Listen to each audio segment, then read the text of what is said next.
Bom dia, caro fiel paroquiano. Hoje, dia 2 de junho de 2020, começamos a nossa preparação para a festa de nosso padroeiro São Bento, de uma forma diferenciada, em função das restrições por conta da pandemia do coronavírus. Queremos convidar a você a intensificar cada vez mais a sua fé, a devoção ao nosso santo padroeiro e prepararmos-nos muito bem cada dia para celebrarmos cada vez melhor a festa de nosso santo querido São Bento, padroeiro de nossa paróquia, de nossa cidade. Hoje nós começamos essa nossa trajetória, o primeiro passo. Queremos convidar a você a cada dia assistir um vídeo que fica disponível o dia todo na rede social, para que você possa conhecer um pouco mais da vida de nosso padroeiro. Hoje começamos com um texto programado e editado pela TV Evangelizar, que fala do nosso padroeiro, da vida dele e da sua história. Assista para que você possa conhecer um pouco mais da sua vida e participe das nossas atividades. O dia inteiro, a imagem de São Bento ficará exposta à porta da igreja para que você possa, ao passar, venerá-la e rezar um pouco. Às 11 horas, sempre teremos o programa na rádio e pela rede social, programado e desenvolvido pelo Padre Anderson. À noite, temos às 18h30 a Santa Missa, antecedida pelo terço. E logo depois, terminada a missa, também a bênção do Santíssimo. E no dia 11, queremos convidar a você para intensificar cada vez mais a sua devoção a São Bento, aguardando que ele passe pela rua na frente da sua casa, quando vamos fazer uma pequena carreata de manhã e à tarde. E terminamos com a missa celebrada por nosso querido bispo diocesano, Dom José Carlos, às 16 horas. Participe ativamente e comece por hoje assistindo o vídeo que vem logo a seguir, mostrando um pouco da vida de São Bento. Que São Bento nos proteja hoje e sempre. Um bom dia a você e a sua família.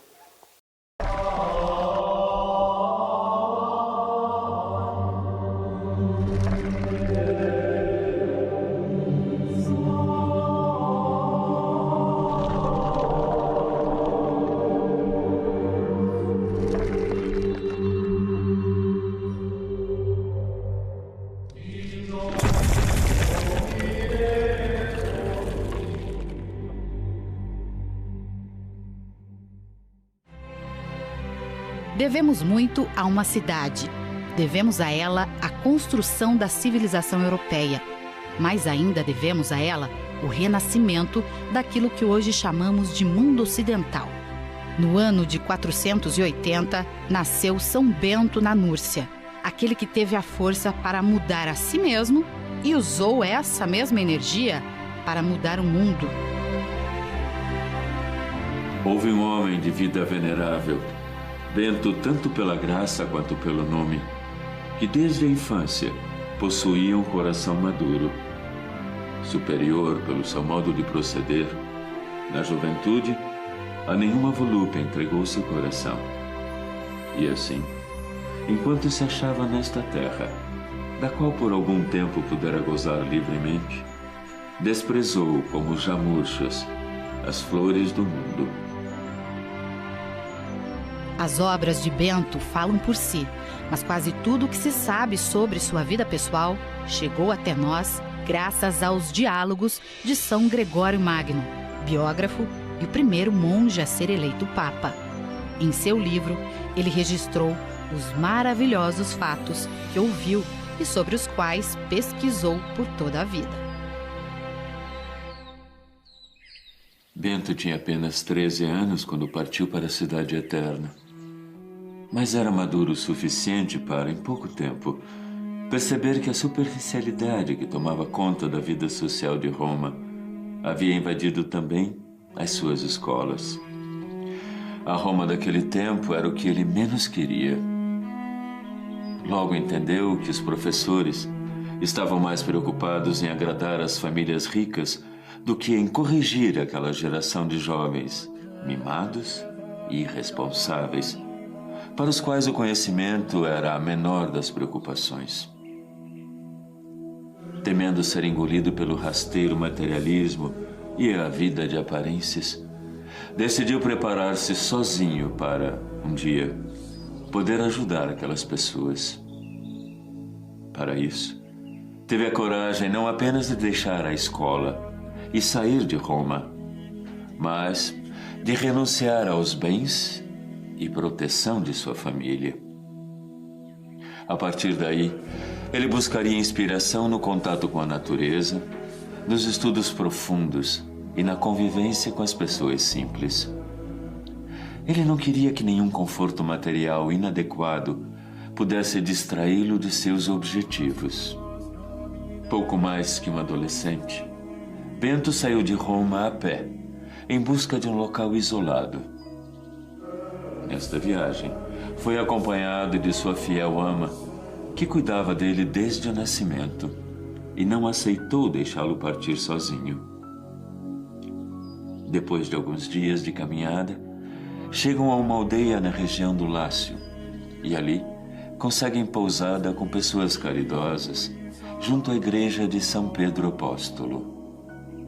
E foi neste lugar que aconteceu o primeiro milagre de Bento, para mostrar que ele estava na direção certa. Um dia, sua ama pediu às vizinhas que lhe emprestassem um crivo, uma espécie de vasilha de barro com furos, usada para limpar o trigo e outros cereais. Por descuido dela, o crivo emprestado caiu e quebrou.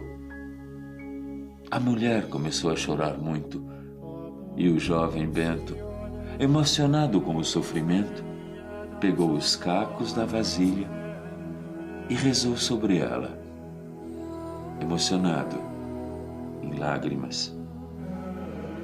Quando abriu os olhos, o crivo estava novamente inteiro, sem nenhum sinal de que tivesse sido quebrado. Em pouco tempo, todos os habitantes da região já sabiam do milagre. Penduraram então o vaso restaurado na porta da igreja São Pedro Apóstolo, para que todos se admirassem do poder da fé do jovem Bento, que apenas iniciava sua vida religiosa. A vasilha ficou ali por décadas e sobreviveu a tudo e a todos.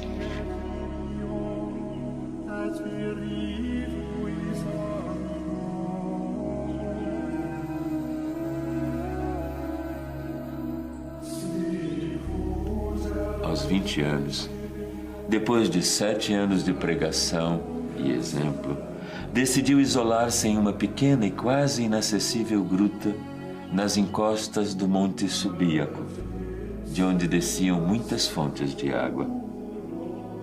No caminho, encontrou um velho monge chamado Romano e a ele contou seus planos. O monge prometeu orientá-lo e guardar segredo do local. Emprestou-lhe livros preciosos e lhe deu um velho traje monástico negro, cor que Bento usaria por toda a vida e seria adotado pelos seus futuros discípulos. Além disso, de tempos em tempos, levava a Bento um pedaço de pão que tirava de sua própria ração diária. Não havia caminho do mosteiro de Romano à gruta, pois um rochedo bloqueava o caminho pelo alto. O bom monge, então, descia o pão pendurado a uma corda comprida, com um sino na ponta, para que Bento soubesse que era hora de pegar o alimento. Bento passou 3 anos como um eremita, sem receber visitas, orando, lendo, meditando, exercitando os dons espirituais. Até que um dia, acaba sendo descoberto por pastores que buscavam suas cabras perdidas. Os jovens, ao mesmo tempo que estranharam a sua aparência, sentiram-se atraídos pelo seu ar bondoso e inteligente. Os pastores passaram a visitá-lo para pedir conselhos e orações. Aos poucos, espalharam a notícia de que ali vivia um homem poderoso, santo e sábio. Jovens de toda a região, vendo seu exemplo, convertiam-se e queriam imitá-lo. Depois de muitos sinais do céu, e inspirado pela sua fé, Bento chega à conclusão de que o seu período de reclusão chegava ao fim.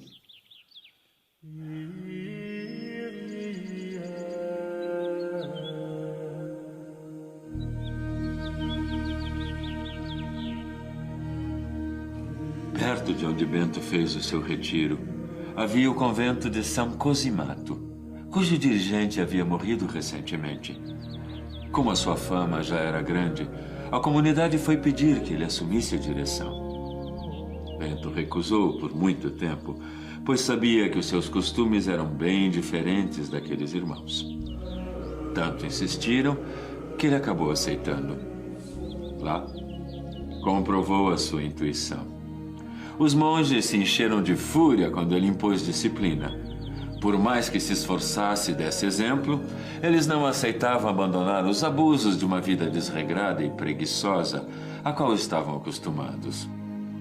Como viam que sob seu comando teriam de meditar coisas novas e abandonar os maus costumes, se reuniram e planejaram assassinar Bento. Decidiram colocar um forte veneno no vinho do jovem mestre. Mas o plano deu errado e serviu apenas para fortalecê-lo com um novo milagre. Apresentaram a bebida para ser abençoada, como era o costume. Bento estendeu a mão, fez o sinal da cruz, e a vasilha estalou e partiu em pedaços, como se tivesse levado uma pedrada invisível. Bento percebeu imediatamente o que havia acontecido. Levantou-se e, com expressão plácida e a mente tranquila, disse aos irmãos indolentes e rebeldes: Deus tenha compaixão de vocês, irmãos. Por que fizeram isso?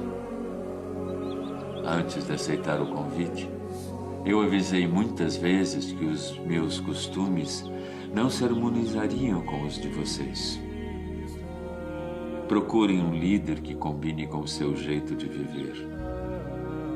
A partir de agora, acabou a minha responsabilidade com essa casa.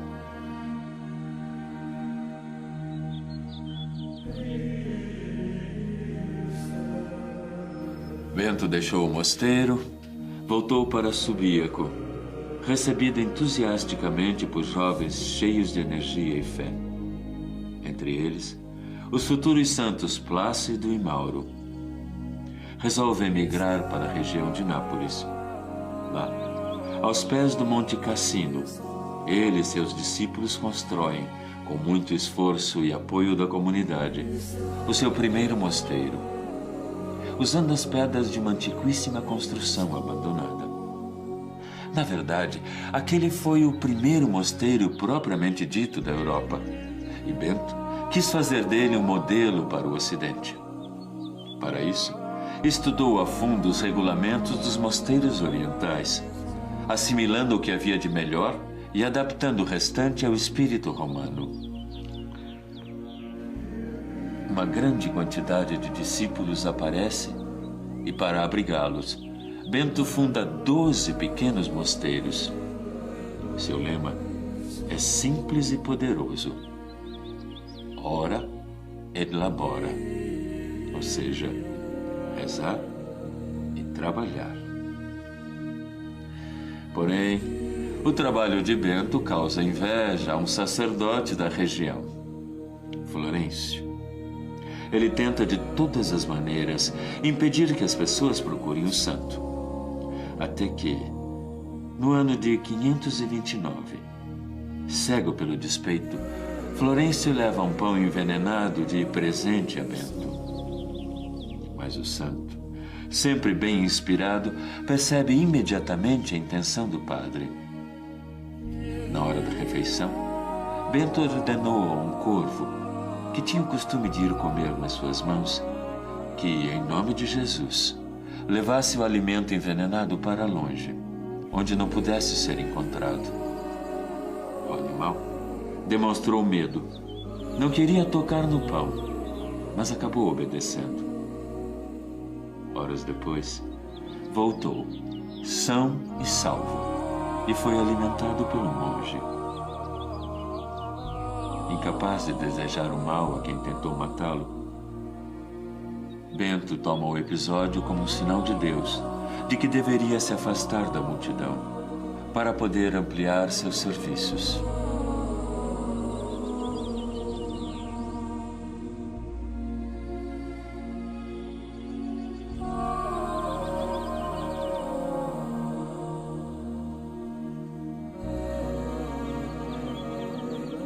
Aos 50 anos, deixa o vale para morar no alto da montanha, onde começa a construção de Monte Cassino, que se tornaria o grande centro propulsor da mensagem beneditina, sob o emblema da cruz e do arado. A partir daí, a proposta de Bento começou a se expandir de forma impressionante. A poucos quilômetros dali, Santa Escolástica, sua irmã gêmea, adotou as mesmas regras para as mulheres, dando origem à Ordem das Monjas Beneditinas. Graças a esse monge, de modos simples, salvaram-se da destruição e do esquecimento os tesouros milenares da cultura, da arte, da literatura e da ciência, sem as quais o Ocidente estaria condenado às trevas. Durante muitos séculos, os estudiosos, os doutores, os cientistas e os professores, que passaram conhecimento às novas gerações, pertenciam quase todos à família espiritual de São Bento. Dos mosteiros surgiram a excelência na fabricação de instrumentos científicos e de trabalho, a cópia sistemática de livros preciosos, o combate à escravatura, o estabelecimento do direito público e privado das nações, o ensino. A grande eficácia dos regulamentos estabelecidos por São Bento para seus mosteiros fez com que eles fossem adotados por quase todas as demais ordens religiosas.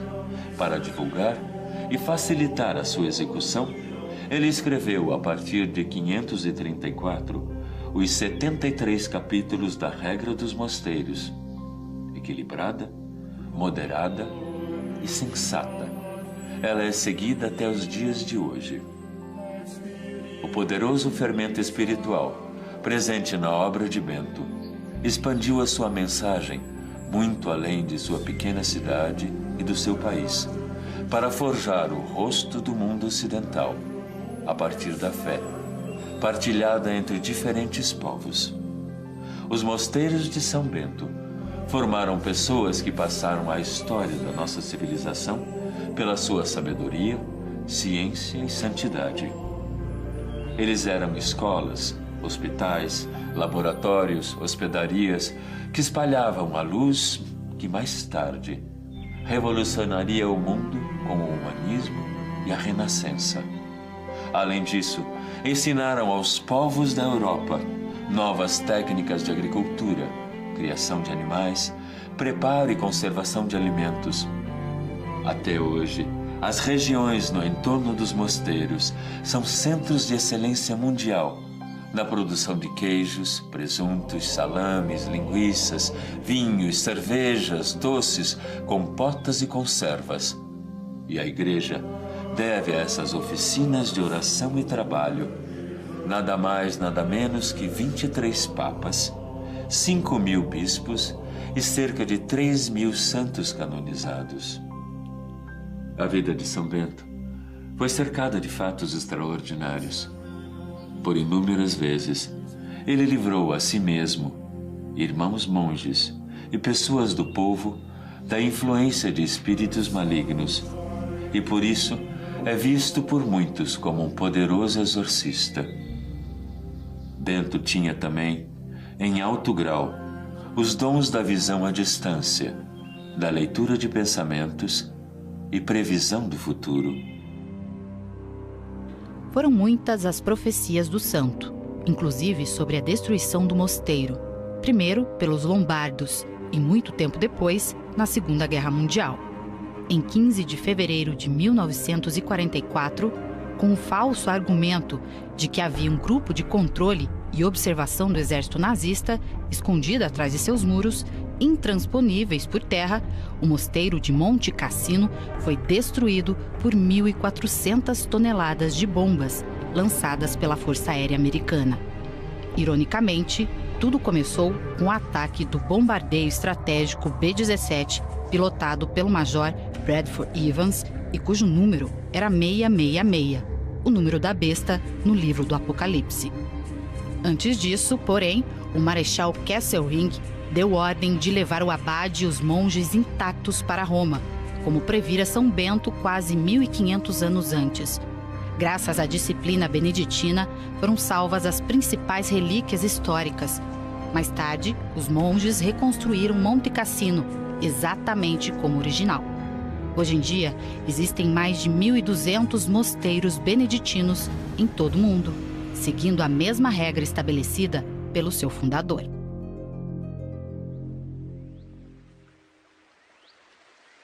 Confirmando uma de suas profecias, São Bento morreu em 21 de março de 547, aos 67 anos, 42 dias depois da irmã Santa Escolástica, deixando um legado incalculável. A pequena gruta em que ele viveu como eremita por 3 anos é até hoje uma fonte inesgotável de incontáveis milagres.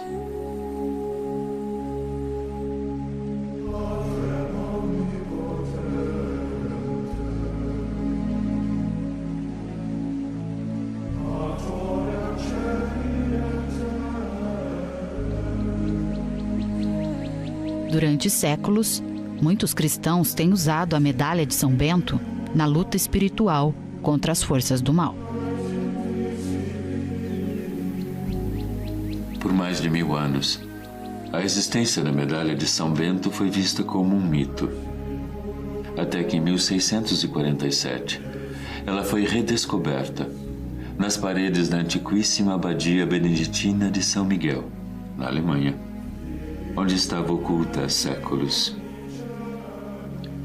Cuidadosamente entalhada na parede, a medalha crucifixo trazia uma fórmula, isto é, um resumo, feito apenas com as iniciais das palavras de uma oração que ninguém conhecia.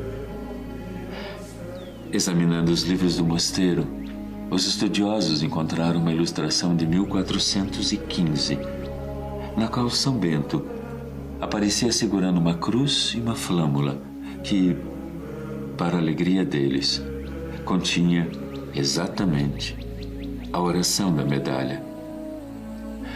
Os versos são considerados uma forma de exorcismo, um pedido de proteção contra as tentações e os maus pensamentos.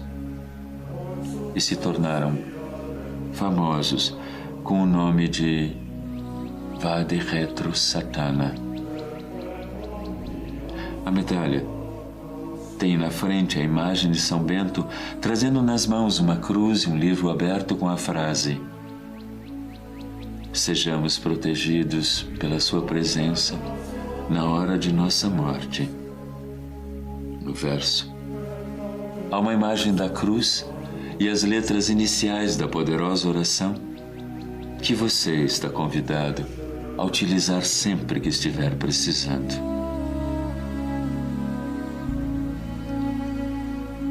A cruz sagrada seja a minha luz. Não seja o dragão o meu guia. Retira de Satanás. Nunca me aconselhes coisas vãs. É mal o que me ofereces. Bebe tu mesmo o teu veneno.